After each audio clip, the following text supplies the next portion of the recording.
Hey guys, everybody, JR. Hey guys, I'll tell you.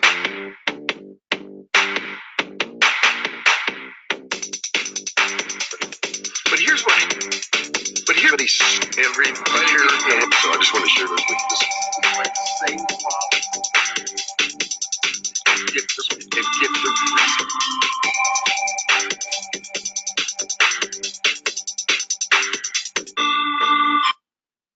Hey everybody, J.R. Fisher here. And good morning, good evening, good night, whatever time of day it is there. Just so glad that you're here. And hey, I got a new intro.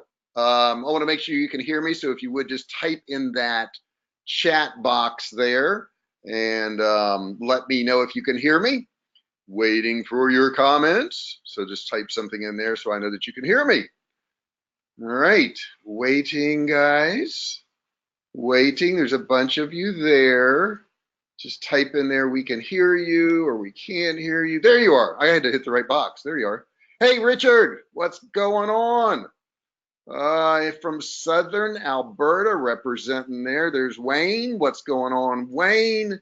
Monique. Hey, Monique, how are you doing?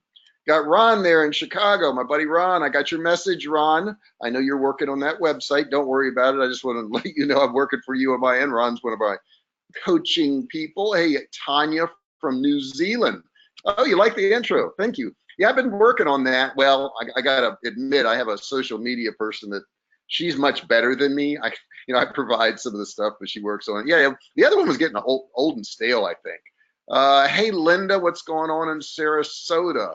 And people say they can hear me. David says he can hear me. Ronald, yes. James there, a couple James, and Richard Rose and Richard Brown, and hey Nikki, what's going on? James Hill, Achilles is in here from Kampala, Uganda. Very cool place, right? All right, that's cool. So we have people from all around the world. I've got a really, really, really cool, and I know I always say that, right? But I've got a really, really cool coaching call for you today. I am joined with the beautiful, intelligent, and interesting Jessica sitting by my side here. Jessica, I can't say your name. Jennifer? No, Jessica. Everybody always calls her Jennifer instead of Jessica. Don't ever do that to her. She'll kill you. Say hello, Jessica. Hey guys, so glad y'all are here today. So there's Jessica. And, I've got some like handouts for you today because some of this gets in real detail. I'm going to be talking about like sizes and everything. Hey, Rich, what's going on? The image is not clear, Rich says. Oh, yeah, it's not going to be yet. It won't be. It'll be clear in just a second. That's intentionally blurred out. So don't worry about that. You'll see it clear in just a second. But what I want you to do, guys, I want you to look in the handouts area. You don't have to do this now, but you do want to do it before we get off the call and click that little triangle. There's 2 handouts in there.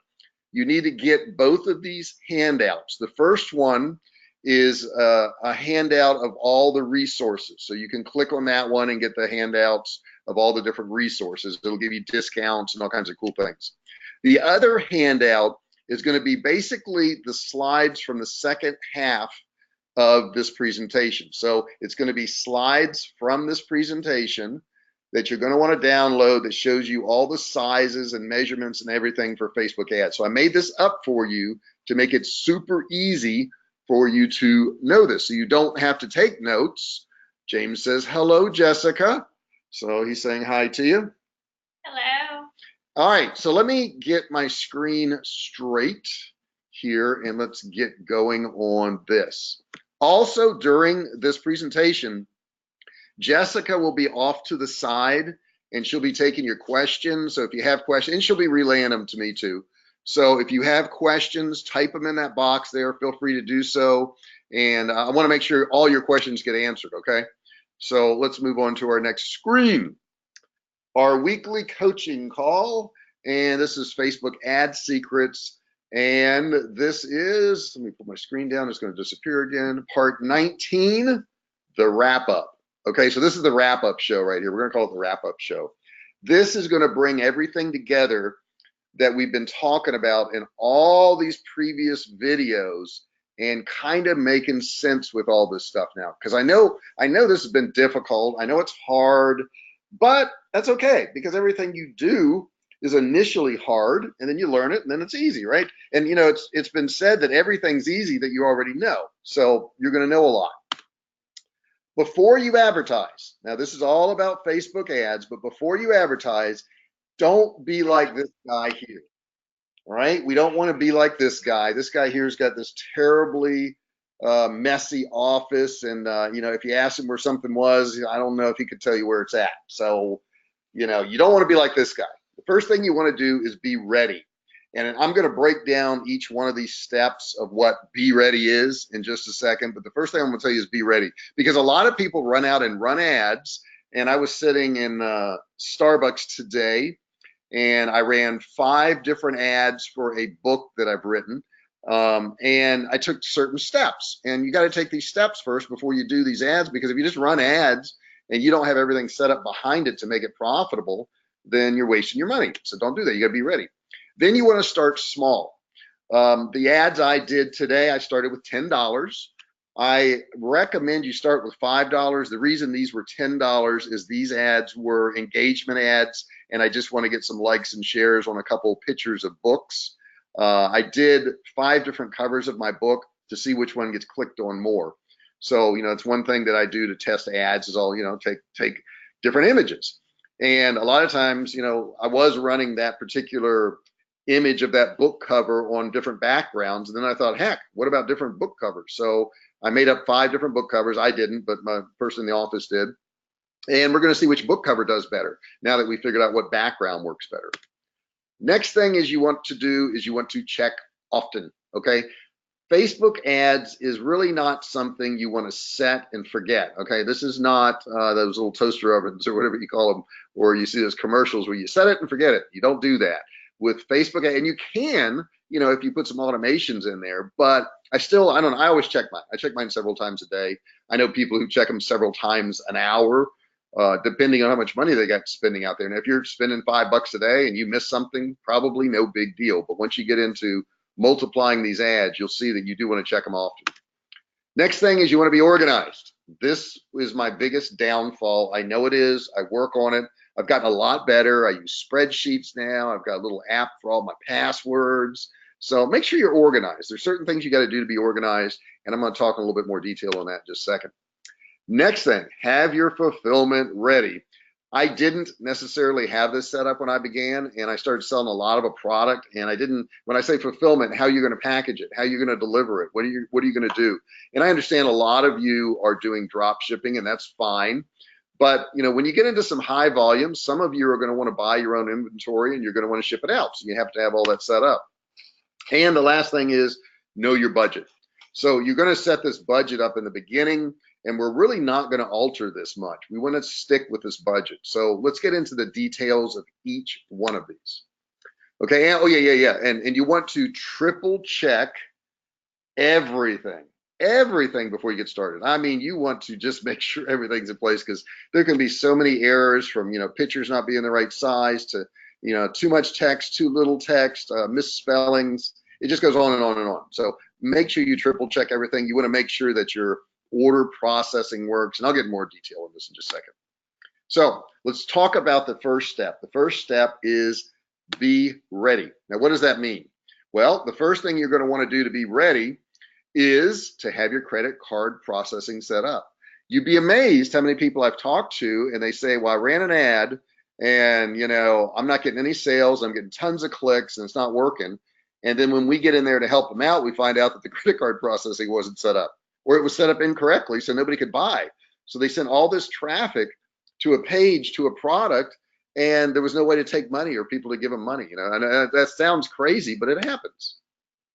You want to have your email provider set up. Don't go out and run ads and say, well, I'm going to run some ads, and if they do well, then I'm going to set up some emails to email these people.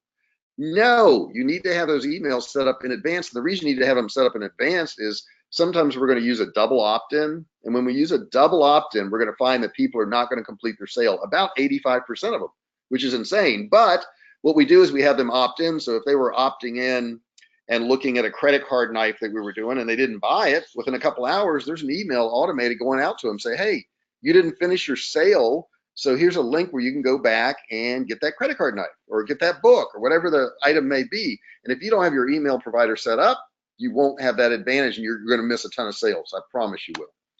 Next thing is, yeah, if you got an email provider, that's great, but do you have your emails written yet? So all these follow-up emails to get these people who didn't complete their card or their cart abandonment need to be written in advance, because you can't automate something if they're not there. And too many people will go out and run an ad. They don't have their credit card stuff set up. They don't have emails set up. They don't have anything written, and they expect to do well with this ad. Not going to happen. Or a lot of people will say, well, let me just try it, and if I sell a bunch of them, then I'll start setting up emails. No, that's craziness. That's crazy. You need to have these set up first. Now, when I first started, I didn't, because I didn't know this, but you know better. So you want to do this, because this is what's going to make or break your ads. And what ads cost, 8-9 years ago, and what they cost now is a big difference. They cost a lot more. So you have to have all this follow-up set up in advance before you run an ad. Next thing, once you have all that set up, I see people who forget to integrate their email provider. Once you've done this, guys, it won't automatically send emails to these people unless you're using something like Kartra and you've tagged them. But if you're using Aweber, Infusionsoft, any of these other companies, was it Omniport is the other one? I'm trying to think of it. I don't use it. But if you don't have it integrated, if you don't have it set to where when it gets triggered to send these emails, then they're not going to go out. Next thing, big thing. I have people say, do I need a business license to have an online business? Yes, I'm sure you do. I don't know every single country in the world, but I know in the United States, if you have a business, you have to have a business license. Have that set up. Do that first. And I've seen people say, well, I'll just run some ads. If I make some money, then I'll go get a business license. It sounds like you're not taking this seriously. It really does. Go get a business license, realize you're starting a business and you're going to make money. Excuse me. Next thing, have your accounting system set up. Too many people skip this step. They're like, well, I'll just write the stuff down, and then if I get enough of it, then I'll be in good shape. I got to tell you, I got slammed when I first started my business, and there were some world events that caused people to want survival foods, and I got so far behind on accounting, it was terrible. I was just trying to enter in orders every single day. I had so many orders, I couldn't even enter them in fast enough. And I didn't have accounting set up. If I had had accounting set up and the stuff automated, I wouldn't have had that problem. And it cost me money because I had people, canceling their orders, and they were, wanting their money back and all that. So don't do that. Have all this stuff set up. Make sure you have all your follow-up emails written too. Now, these emails are different than the emails I mentioned above, because these are ones to sell these people additional products. Don't go out and have one product and not have emails to sell additional products to these people.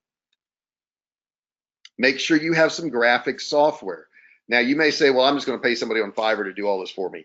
You will have moments where you're going to need to do some type of graphics, and you're going to need to have some graphic software. So you want to have that set up. You want to know how to do some of this stuff, because a lot of times you just need to do this, on the fly. You have a picture and you want to put 2 words on it. You don't want to go out and hire somebody to do that. You can do that in 2-3 minutes by yourself. You want to make sure you have your funnels built.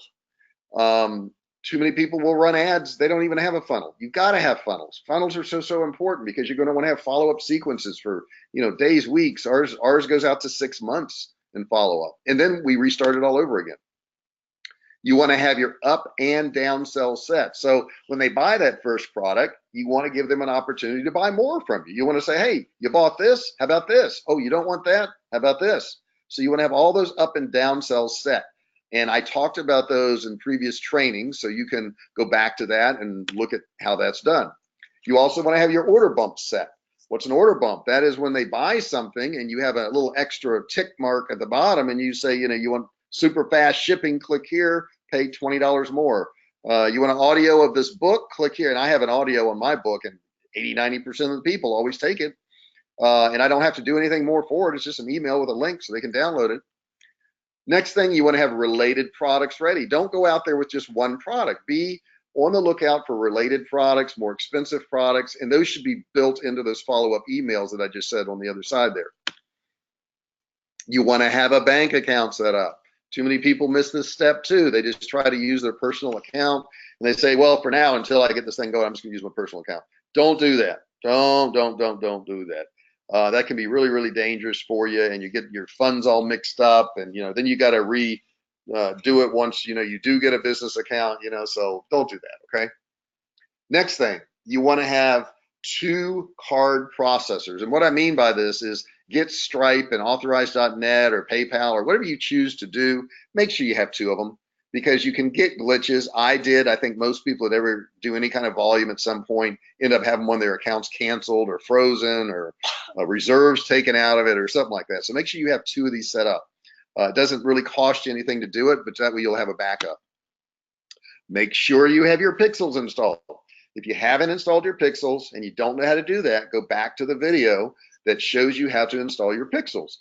The only point in using Facebook for advertising, which is what this entire course is about, is so that you can use pixels. If you're not using pixels, then why are you advertising on Facebook? The whole point of Facebook is that you can identify who these people are and you can go back and retarget to them. You can make lookalike audiences of people who bought from you.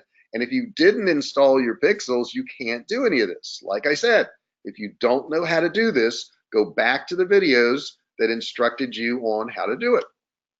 And the next thing I would say is make sure you have your conversion codes also set up. Your conversion codes are the things that tell Facebook that your ad worked. So if you have a credit card knife that you're selling and a person goes to the selling page, right, your sales page, and they complete the sale and they end up at the thank you page that says, hey, thanks for buying this knife, that's where that conversion code is going to go, that they bought the knife. That information is going to get transferred to Facebook. And when you log into your Facebook ad, it's going to show that you had a sale. So super, super important to do that, because if you don't do that, how is Facebook going to go out and look for more people to buy your credit card knife or your, bonsai tree or whatever the heck you're selling? It can't find more people if you don't have a conversion code, because as soon as you put a conversion code there, it looks at the conversion and says, oh, this person bought this. Let me go out with these millions of points of data I've got and find more people that look like this person and send them over to JR because it looks like this is the type person he wants. If I don't have that conversion code there, Facebook cannot optimize my ad. They can't do it. So don't go run an ad without these codes put in there. You have to have them. If you don't remember how to do that, go back to the video on that and it shows you exactly how to put that in. You want to start small. That's a big, big thing. Yeah, you can think big, but you want to start small. Don't go out there and dump tons of money on Facebook ads and have, 100 ads running. It's just not a good idea, okay? You want to use a series of steps. I showed you how to do this in the previous videos. If you don't remember how to do that, go back to do that and use those steps for starting off Facebook ads. You want to build on your successes. So when you have some that are working, obviously, you want to kill the ads that are not working, right? And you want to scale up the ones that are working. If you don't remember how to scale, go back to my scale video, and it'll show you how to do that. And you want to learn from failures. The ones that didn't do well, take them all, put them together, look at the images, look at the text, look at the body of it, the headlines, and say, what is it that's similar about these things? I found that when I use darker colors or if I don't smile in a picture, they get worse results than if I am smiling. So I've changed a lot of that stuff, and I kind of like that serious look, but apparently a lot of people don't. So don't use what you like, use what they buy. That's what's really important. Do not stock inventory until you know your volume. This is a mistake I also made in the beginning because I started off selling cell phone cases, and I had tons of inventory for everybody, and it didn't sell. So don't go dump your money into this. Do drop shipping model in the beginning. That's what I would highly suggest you do. You can buy inventory once you figure out what works. And you may say, well, I can buy it so much cheaper in volume. Yeah, but if it doesn't sell, you haven't saved any money. So you want to make sure it sells first. Do not spend too much on ads, okay? And that, what I mean is the initial amounts and your increases, okay? So you want to look at both those things. Don't just go increase it because, oh, this one's doing good. I got 4 sales already. I'm going to, instead of spending $10 today, I'm going to spend 1,000. Don't do that. They don't grow proportionately according to how much you spend anyhow. And Facebook can't optimize that quick either. It takes time. So you need to do slow increments of increasing. And I have that in the scaling video. You can go back and watch that and it'll show you how to do that. Next one, build out each niche once you have winning products. Now, what I mean by that is if you've got a product and let's say we're in the survival niche, I'm going to build out that survival niche with other products, other upsells and downsells before I go out and start, 10 more niches. I want to make sure I have a lot of products and make that one profitable before I move on to the next one. Next thing, remember, okay, it's easier to sell customers you already have than to acquire new ones. The chances of somebody buying something from me who has already bought, one of my courses, already bought my book, already is in my Facebook group, already has watched all my videos, is much, much greater than somebody who doesn't know me. If I just run a cold ad out there and I try to sell, a $500 course or a $1,000 course, the odds of people buying it, it's not going to happen, right? If somebody's already bought one of my courses or my book, they probably got good results. The stuff works. And when I come out with something else, like I have a Facebook ads course coming out, when they see that, they go, hey, the other stuff worked. I'll buy this. I got results from the other things. So remember, when you're out there, and I see this happen time and time again, people just keep running ads for new products and new audiences and new products and new audiences. And the cost of acquiring that customer is so expensive. I would much rather take, all those buyers that bought something from me and start marketing new products to them, because they're much more likely, as long as you're selling good products, okay, don't sell crap. But as long as you're selling good products, your odds of them buying from you are far, far greater than those brand new customers.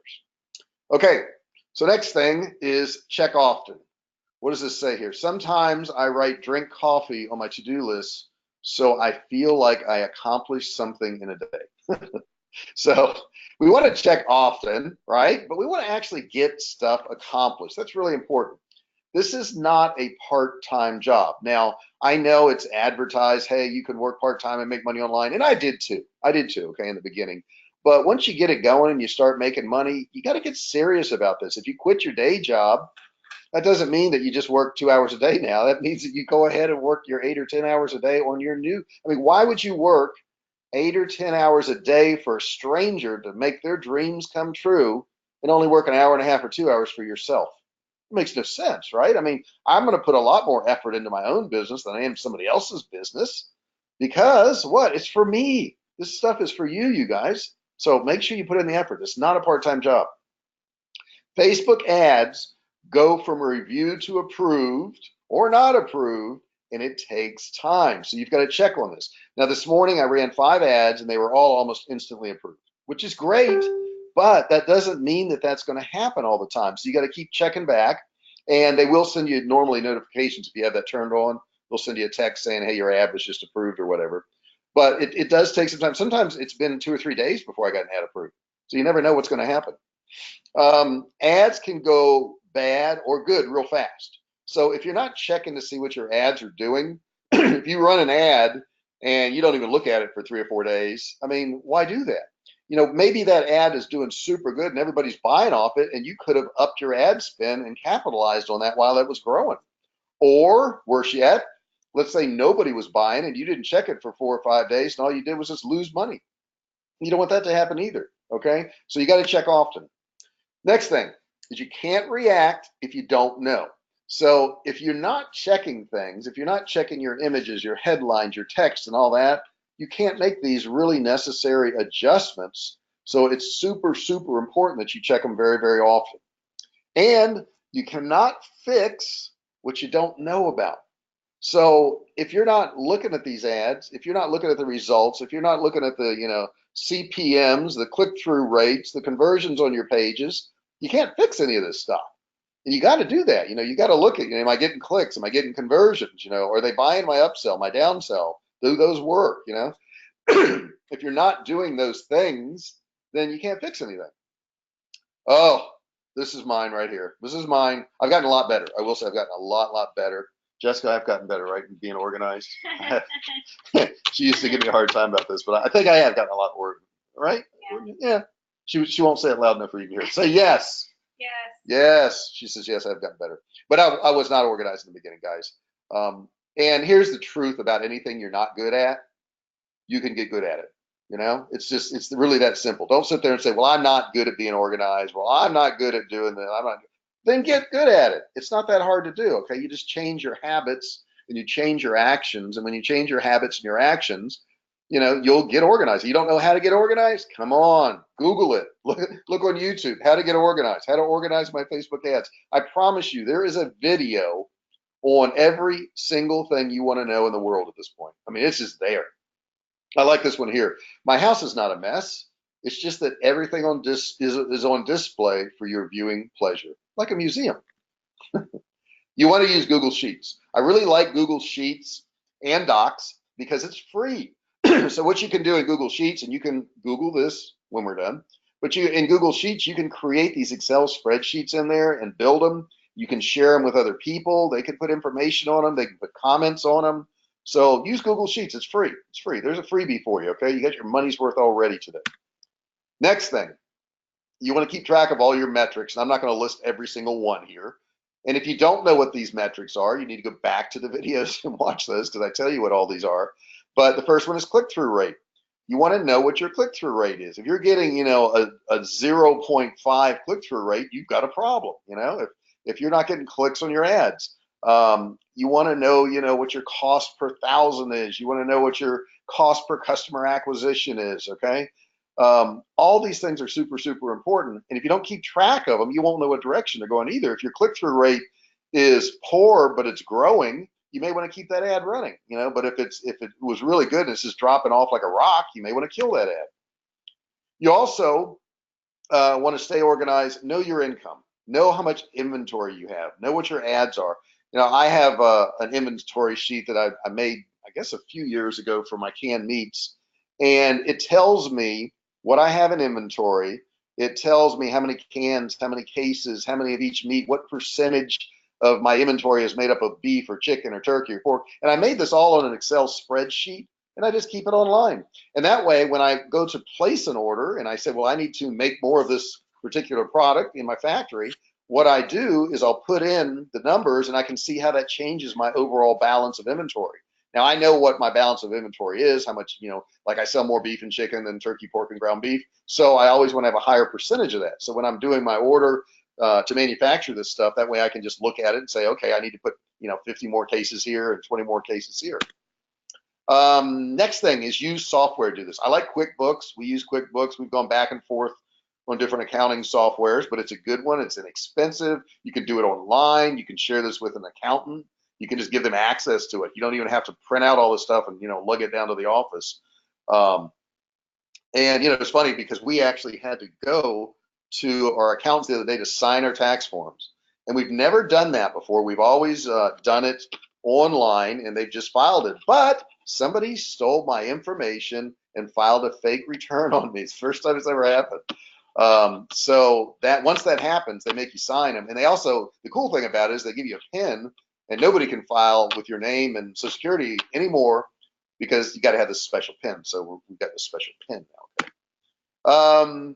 Internal metrics. Okay. You want to look at all the stuff in Facebook that they're giving you. Okay. It's going to seem difficult in the beginning, like anything does, right? Before you learn the alphabet, right? You didn't know all the letters. They were just 26 unrelated letters. You didn't know algebra, right? Algebra was complicated, or calculus, or whatever it is you didn't know. Once you know it, it's not bad, but you do have to learn it. Very, very important. If you don't feel like you know that, please go back to that video and watch that Facebook on internal metrics.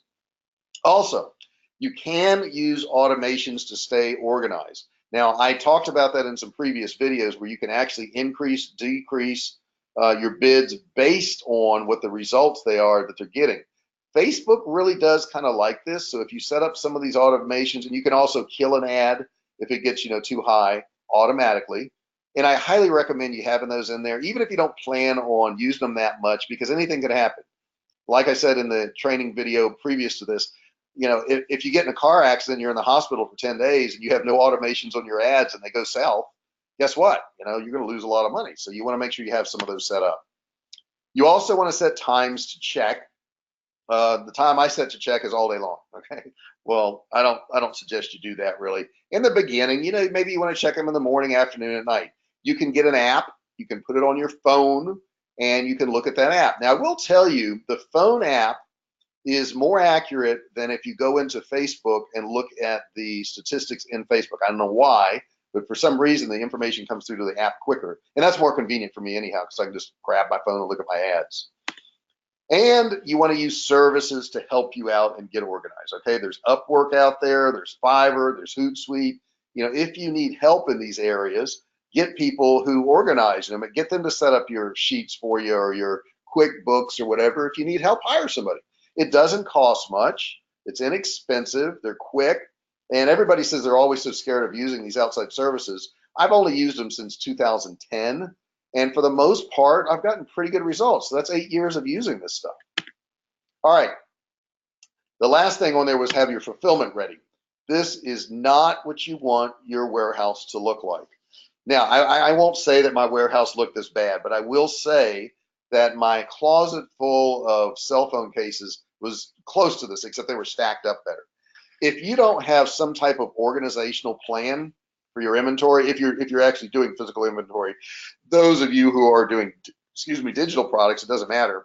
But if you're doing any type of physical stuff, and at some point, most people do some kind of physical stuff, whether it's they're drop shipping from someplace else, or they're doing it themselves, or they have a fulfillment center or whatever. You just want to be organized. That's all I'm trying to tell you here. You want to have things in their place. You want to know where they're at. You want to know how much you've got of stuff. Okay, have your fulfillment ready. And even if you ignore this picture and say, well, I just do digital stuff, so I don't have to worry about fulfillment. Sure you do, because you have to fulfill whatever they bought. And you have to have emails set up. You have to have links. Part of your fulfillment, maybe they go to a page and they can just download it there. Well, on that page, I would recommend that you try to sell them something else. Here's your downloadable, whatever it is. Here's your login to your course. We also offer this. Click here to buy this. And it gives you a next opportunity to buy something. And I'll tell you, nobody's ever hotter to buy from you than when they just bought from you. Once they just bought from you, they're ready to buy more and more and more and more and more. But you got to offer it. You got to know your budget. Now, some people have funny ways of adjusting their budget. This person here, I did not do this, by the way. This is not a picture of my check at a restaurant. But they said, total this up. They said, sure, I'll just subtract the amount for the tip. And there you go. I can still go ahead and eat out. This is for people who have no money and still like to eat out. I hope somebody didn't really do this to a waitress, but I found this picture. I thought it was kind of funny. You want to set a day, week, month, and year budget. A lot of people don't do this. They don't set any budgets. They just randomly spend money, and I've been guilty of it every now and then myself. I'm not going to say I don't. But overall, I know I'm not going to go out and spend $20,000 today and then $20 tomorrow. I know I'm not doing that, okay? I know what my budget is. So you got to have something in line for that. Don't change based on short periods of time. Don't start an ad this morning and, by this evening, if it hasn't done anything, say, well, I'm just going to kill that ad.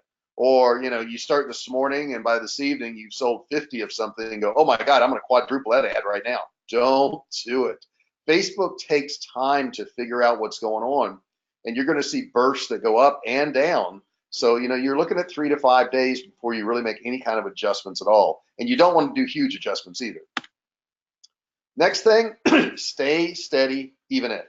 Because I always hear people say to me, well, I ran this ad and, I know you said to run it 3 or 5 days, but, it's been a day and a half and I haven't sold anything. Stay steady, okay? If it's supposed to be 3 to 5 days, let it work its magic, and don't use that even if. As soon as somebody says, well, even if I do that, yeah, even if, you want to stick with it.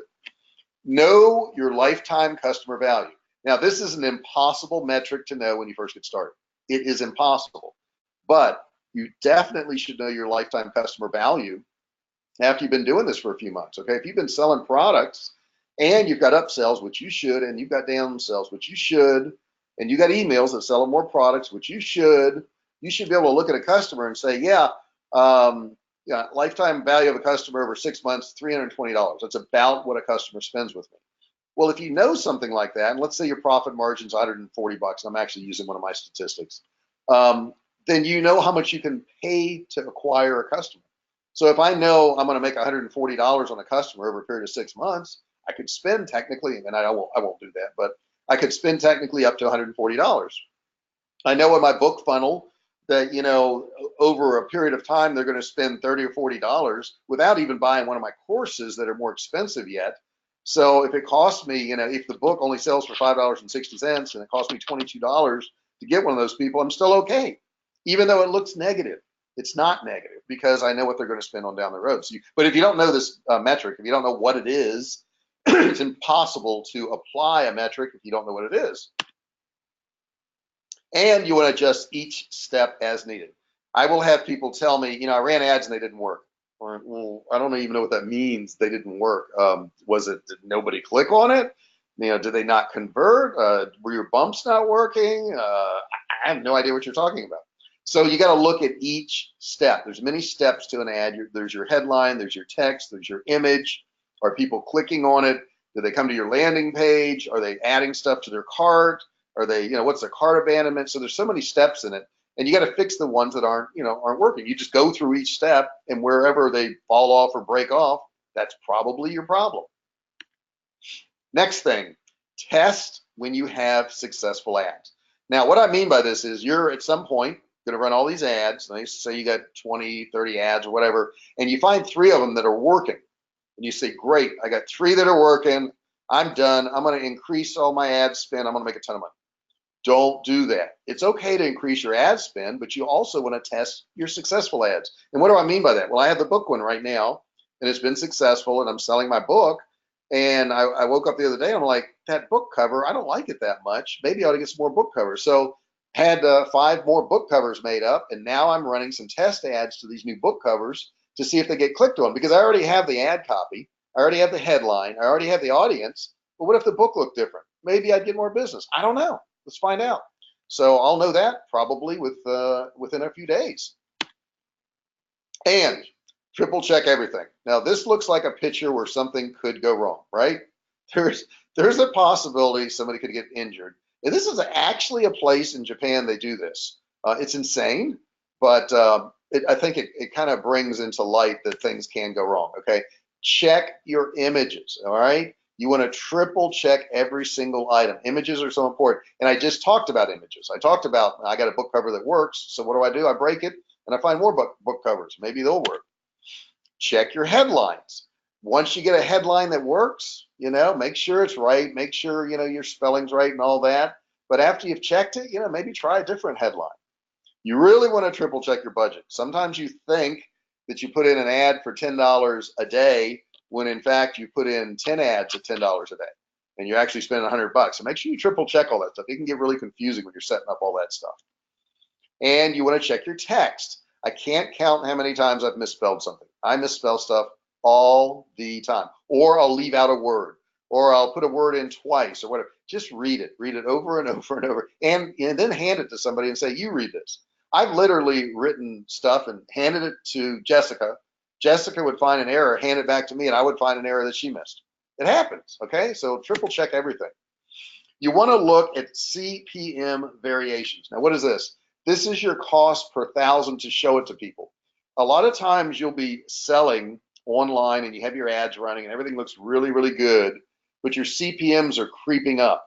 Something went wrong, and what I mean by that is, it's costing you more and more to show it to 1,000 people. So you want to keep an eye on that, figure that out, and know what's going on. And you also want to know your lifetime customer value. I just mentioned that lifetime customer value, but you want to triple check it. You don't want to say, hey, my lifetime customer value is $320. I checked it over 6 months. Good. I'm going to move forward and I'm going to buy ads. I'm going to do that for the next 5 years. No, you got to constantly check this lifetime customer value, because if it drops below a threshold that you said is profitable, and then all of a sudden you're running ads and they're not profitable anymore because you thought your lifetime customer value was X and it's turned into Y now, okay? Keep this in mind. What can go wrong will go wrong at some point. No matter what part of your ad, no matter what part of your business, it's going to go wrong at some point. Okay, let's look at the Facebook ads guide. Now, I will tell you there is a download for this. Go to the download area and you can download every one of these slides that I'm getting ready to show you right now. These are things that are necessary for you to be able to run Facebook ads, because these are your pages, these are your ads, these are the different sizes, and you need to know these things so that you can move forward. So this is the Facebook ads guide. Okay, the image you upload must be at least 399 pixels wide by 150 pixels tall. I recommend uploading ones that are at least 1640 pixel wide and 624 pixel high for this image. Why? Because it will have better clarity. If you do a smaller one, it's going to look really fuzzy. Okay? If you just set up a new Facebook profile or page and you do not yet have a cover photo, just click on Add to Cover button right there, okay? At the top of the page where the cover photo will go. It's really, really that easy. It's not hard to do. Now, when you have your photos in here, if you notice with these arrows here, there's different ways to navigate. If you're using the slideshow cover, which some people do, your visitors can navigate through the slideshow using the arrows on each side of the position and also the little buttons on the bottom. They can go through all the pictures and do it that way. What does Facebook do to your image? Whatever shape you upload, it will be cropped to a square. It displays, now I'm not talking about the header for your page, but the other images. It displays at 178 pixels wide, but 180 pixels tall on computers and 128 by 128 on smartphones. So you want to keep that in mind. It's going to be cropped to that. Now, here's a profile picture on a timeline, that little tiny picture to the top left there. The profile image that appears next to your name on comments and posts in the same image, but it is automatically scaled down to a 40 by 40. So keep that in mind. So whatever picture you put there, if there's a lot of stuff going on in that picture, it won't make sense in that little tiny picture. And I see that all the time, and I'll look at somebody's little picture off to the side. I'm like, man, what is that? I can't even tell what that is. So keep that in mind. This happens. Shared link thumbnails. Now, when you do a shared link of anything, it's going to come across at a 450 by 235. You want to keep this in mind because that's what it's going to look like. Horizontal uploaded images are going to be scaled at 316 by 476. This is all in the downloadable, so don't worry, you have all this information. You do not need to write it down. If you upload a landscape horizontal image, it will be scaled to 476 wide and retain its shape. This, for example, is a rectangle in landscape orientation that's in the aspect ratio of 3:2, okay? The full area of the image does appear, so you're good to go here. Rectangle. Rectangles will be 476 wide. This is another rectangle in landscape orientation, but it's a much narrower aspect ratio, like a banner or panorama. You know, you do those on your phone. The width is, again, 476 pixels, and the image is scaled so that the image area does appear. If you upload a square, okay, the whole image will be displayed with a width at 476, okay? You're keeping track of the questions over there I sent you, right? Okay, cool. If you upload a square, the whole image will be displayed with the width at 476. So you don't have to worry about those. If you got a perfect square, you're good to go. Make sure you got enough pixels. Now, Facebook Ads Guide. The easiest way to select which image serves as the primary image, all you got to do is grab it and drag it to the left of the upload box. You don't have to do anything fancy here. All you do is grab it, slide it over there. Here's an example of what I mean right here. In this one, I'm uploading two images, a red square and a green portrait rectangle. If the red square is the first position, like this, all you got to do is drag it over. Now, two images with a square primary image looks like this, all right? So that's how they're going to be shown on Facebook in the sizes that you're going to actually see. Okay, three images with horizontal, landscape, and primary image. And I know this is a lot to take in, but you have this download, so don't worry about it. You can look at it later. So it's going to put the first picture at a 476 by 237, and then it's going to scrunch down the other two to 237 by 237, and they'll be of equal size, so you don't have to worry about that. Now, three images with vertical portrait primary image will look like this. The image to the left will be a 237 by 476, and once again, it's going to crunch down the others to a 237 by a 237. If you have three images with a square primary image, it's going to look like this. They're all going to be the same, pretty much. There's a slight adjustment on the first one, which is 158 by 159, but the rest are 157 by 159. And I would defy anybody to tell the difference in those image sizes, because I sure can't. I think it would be almost impossible. Okay, now this is a really great image for you to use when doing your Facebook ads, because it gives you all the parameters. Your text is going to be 90 characters right there at the top. The size of the picture, 1200 by 628. Your headline below that will be 25 characters, and your link description will be 30 characters. Those are the parameters you're going to need to use as of this time. Facebook Video Ads Guide. A lot of people are using videos now. Videos work very, very well. I do highly recommend using videos if you have them. If you don't have them, make them. Not that hard to do. So let's take a look at these.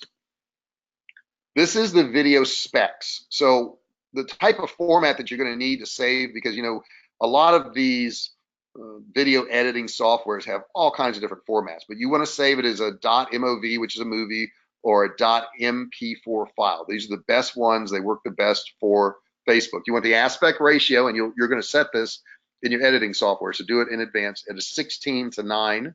You want to have at least a 720 resolution, or it's not going to look good. And your full file size has to be 2.3 gigabytes or less. So you have to be below that. You can't put a 4-hour video on Facebook. It's not going to work. Matter of fact, they do limit it also, in addition to that, to 120 minutes maximum. If you're doing Instagram also, which I don't really do it, but it's 60 seconds maximum on that. This is most you can do. Your thumbnail image size, if you want to put that in there, is 1200 by 675. And your thumbnail image ratio, okay, should match the aspect ratio of your video.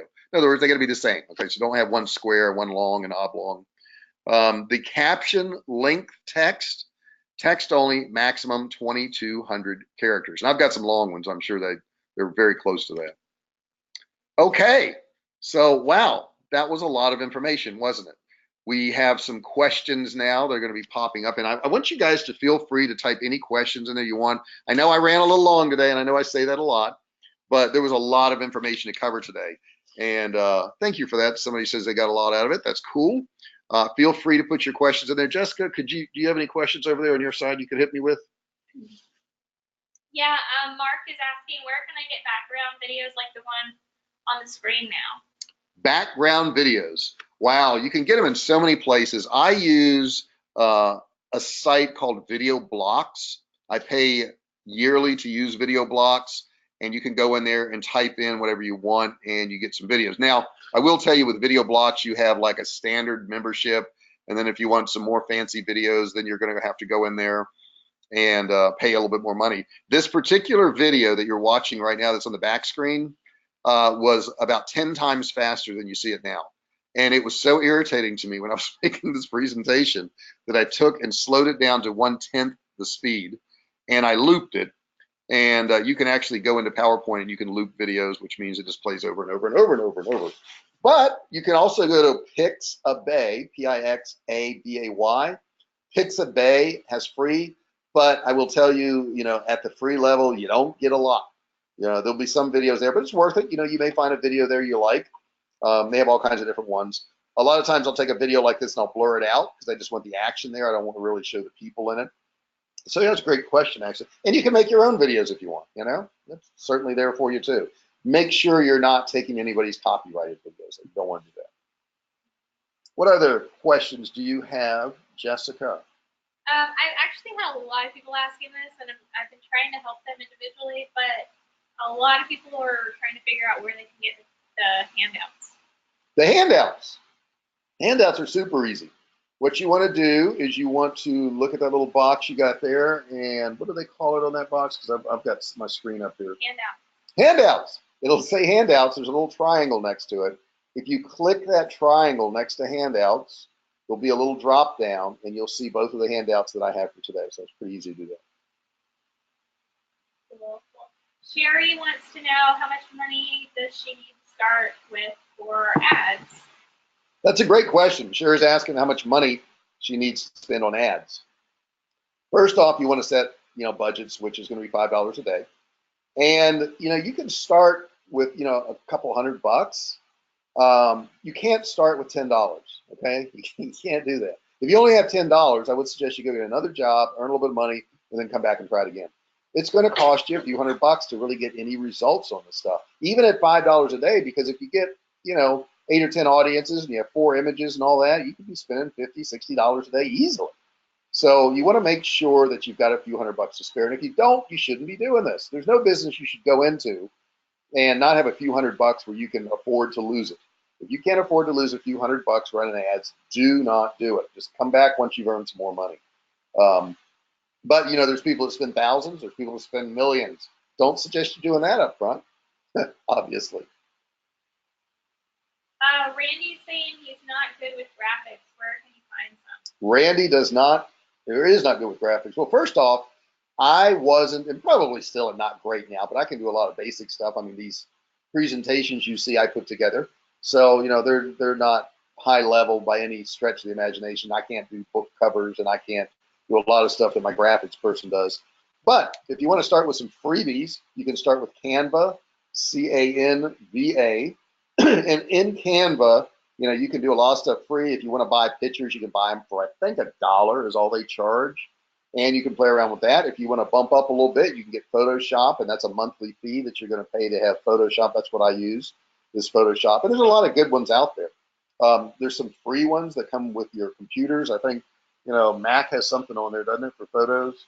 I don't use it. Google it. There you go.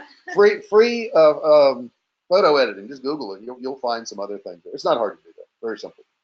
What else you got, Jessica? I see a lot of questions from you. So, I think Achilles has some in here. Richard has some.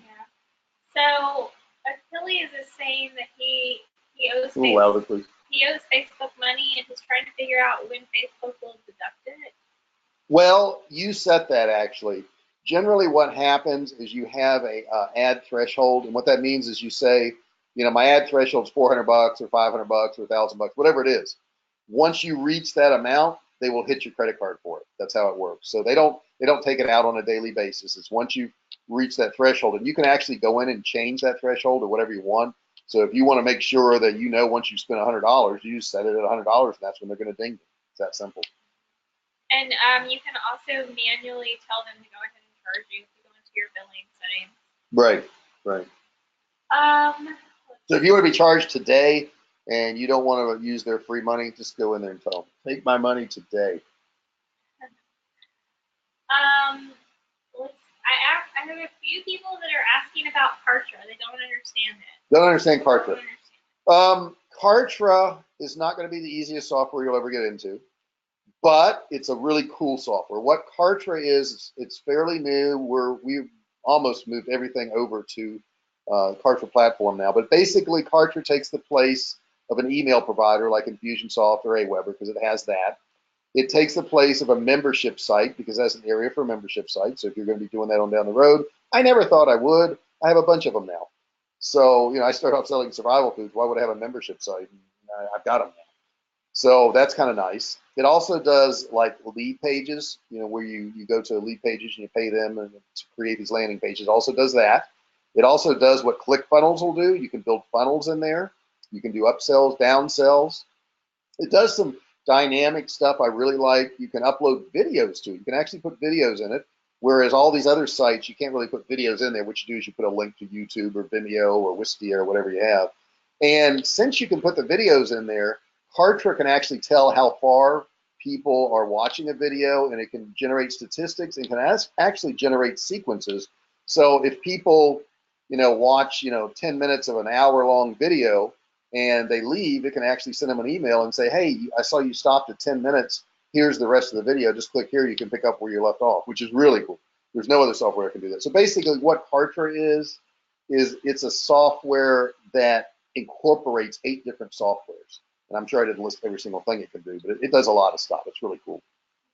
And there's a link. Yeah, there's a link in the resources to Kartra. If you want to try it out, I think you can get it for $1. You can go in there and try it out if you want.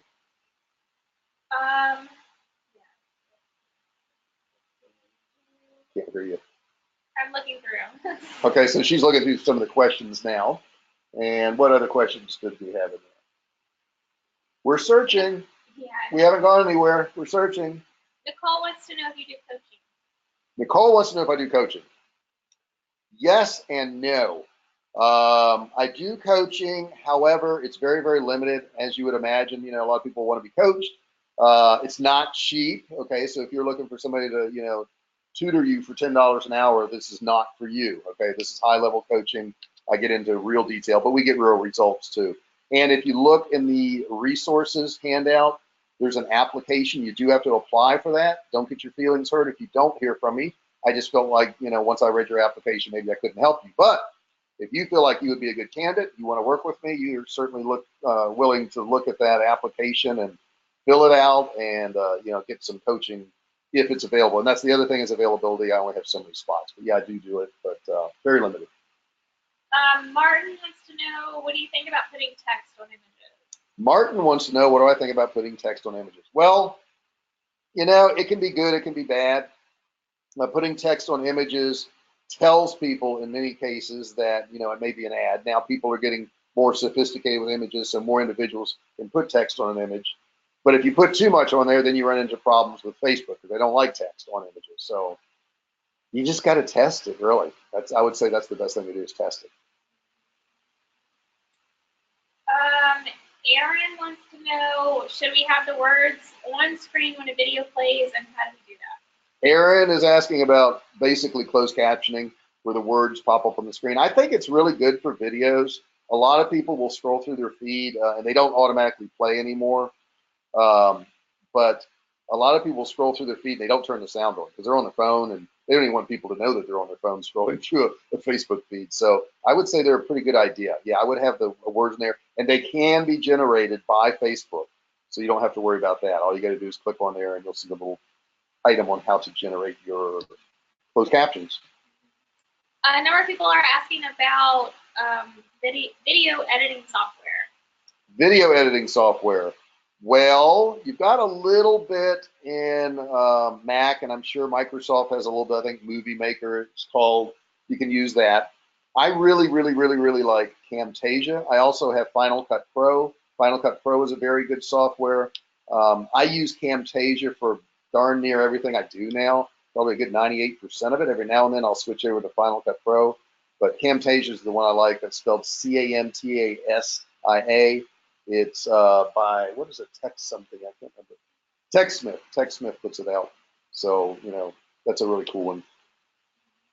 What about for editing pictures?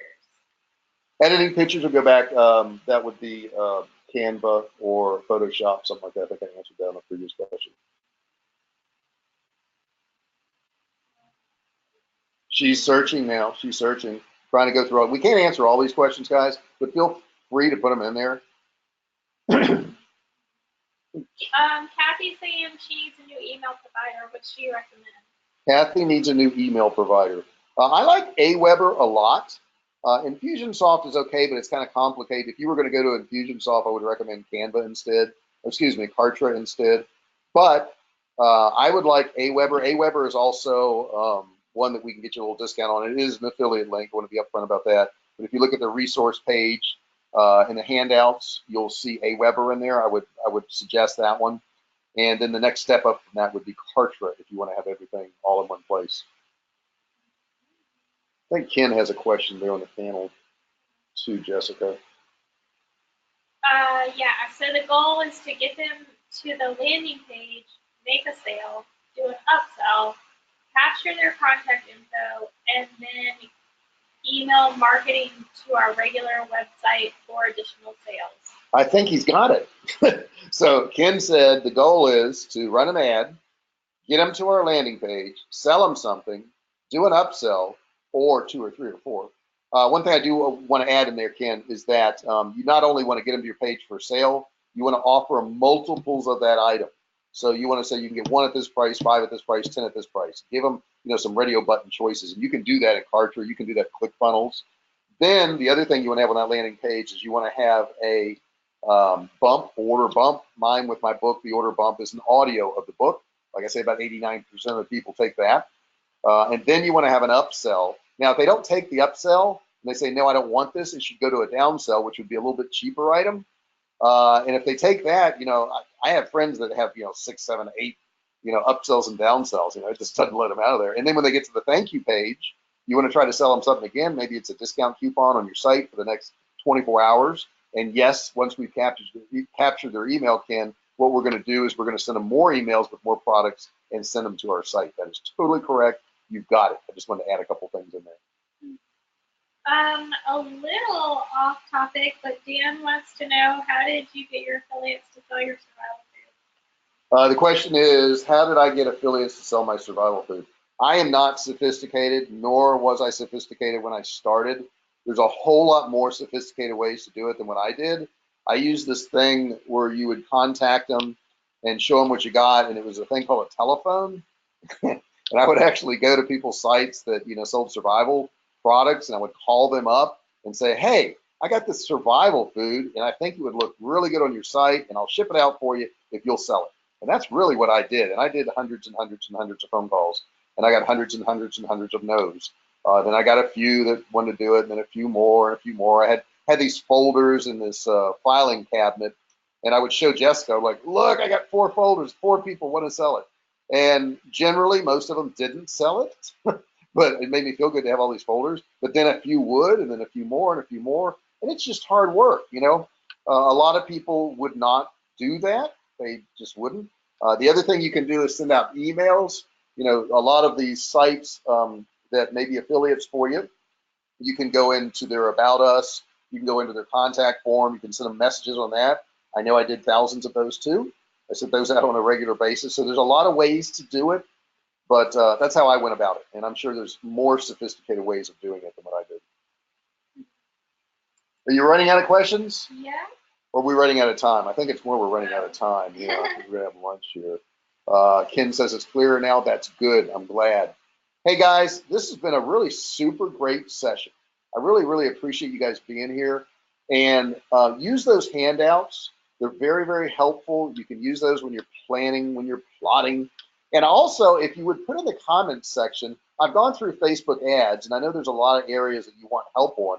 If everybody on this call, and there's a whole bunch of you, okay? If everybody on this call would type in the box now what you would like training on, then you can get training on exactly what you want. How cool is that? So what I'd like for you to do, because I have not planned next week's, I want you to type in the box now, real quick. Okay, I'm getting some good suggestions in here. I've got landing pages. I've got funnels, up and down selling. Somebody said Monique. Hey, Monique. I've got funnels, Richard Brown. Yes. Okay. Getting more and more entries. Don't not type something in there, guys. Type something in there, because this is your opportunity to learn exactly what you want. And if I don't know, click links. Wayne, can you expand on that a little bit more? I'm not quite sure what the click links is, so if you would type in there a little bit more description of that. And I'm getting some really cool suggestions. Man, you guys are smart. Give me all these good ideas. That's awesome that you're doing that. All right, I'm reading some more of them here. Kartra training.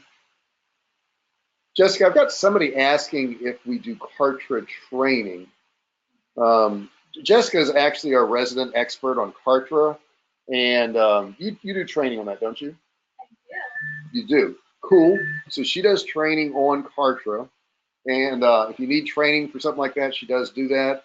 It's not $10 an hour, so don't think that. What else we got? Funnels and abandoned carts. That's a really good one, Tanya. And David, let's see here. What is David saying there? He said something about Ecom Road. That's another one of my courses, guys. Has a module on customer service. Can you cover it? Customer service, yeah. That's a good idea, David. Customer service is a really good one. I hadn't even thought about that. Because we can't do all of our own customer service. It's impossible. Ecom Road is one of my courses, and it does have a really good module in there on that. So yeah, I could do that. That's a really cool idea. All right, guys, we're about to close this down. We're going to head off to lunch and get something to eat. I appreciate all you guys being here. I will do a recording of this, and I will put it in the group. If you missed anything, you are welcome to watch it again. I thank you so much for being here.